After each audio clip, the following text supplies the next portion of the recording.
Hi everyone, it's Kim Dellow here with an art journal page to share, and this week I'm using the DIY pattern papers that I talked about on my blog on Monday. So I shared some of my favourite techniques for making pattern papers. Come over and see. Also, I would love to hear what your favourite techniques are, so please share, leave a comment below or leave a comment on my blog post. Meanwhile, I've got a bird image in my head, and that's what's inspired this journal page today. So let me show you how I made it. So if you follow me on Instagram, you might recognise this page. It's one of my daily drawing exercises. This is day 5, and I'm using this bird here. This is the shape I'm going to base my bird upon. I'm working on craft paper for this page, and before I start, I just want to have an idea of the size to draw the bird at. So I'm going to cut down a piece of paper to roughly the size of the focal point I want. I'm going to mark out the top of the head, the tail, and the bottom of the body on the paper before drawing the bird out. And this just gives me some guidelines as to the size and the shape that I want to have it. It's only loosely based on the original design. As you'll see, I'm extending the legs, I've also extended the body and the tail, and I'm going to have the bird facing the other way round in this picture. Now that I have the basic shape, I'm going to make a template from it. I'm using layout paper for this. It's very thin paper, so easy to see through. Could always use tracing paper and then transfer the image from the tracing paper to another paper, but this kind of cuts out the middleman, so you don't need that step. So I'm going to make 2 templates, one for the body and one for the wing, and cut them both out. Now for the fun part, using the pattern paper I made earlier. So as I said, you can see how I made these papers on my blog, and there's a direct link to that blog post below the video. As I've used layout paper instead of copier paper to make this template, I can easily see the pattern paper through it and therefore pick the best bit and the most interesting part of the pattern to make my shapes from.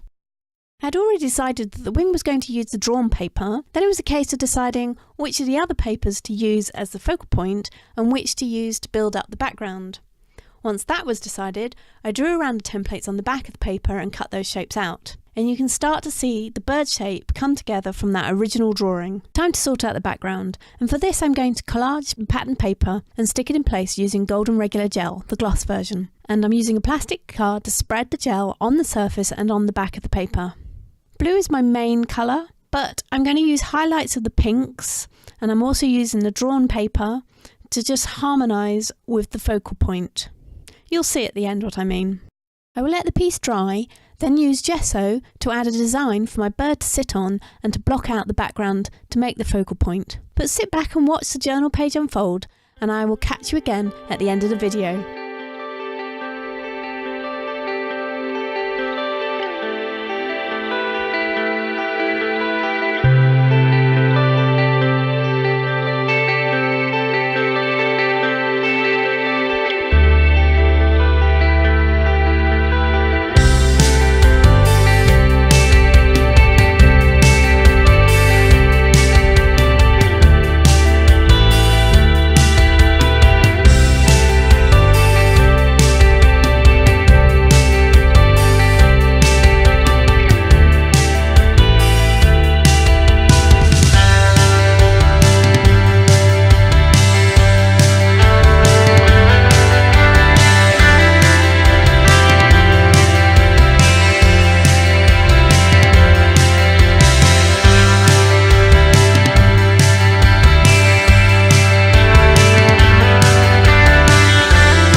So I'm keeping the focal point pretty simple and just using gesso and a paint pen to add the design that my bird will sit on. Once the design was sketched, I then used another layer of gesso just to further enhance it. And I'm using gesso rather than white so that it blended in better on the page. I think white would have just been too striking. With the gesso, you can still just about see the underlying background coming through. So to finish, I glued the bird in place, added a beak, eyes and the legs. So that is my DIY pattern paper journal page finished, and you can find all the products that I've used listed below the video, and details of the pattern paper you'll find on my blog. Thanks for watching, and I'll see you next time.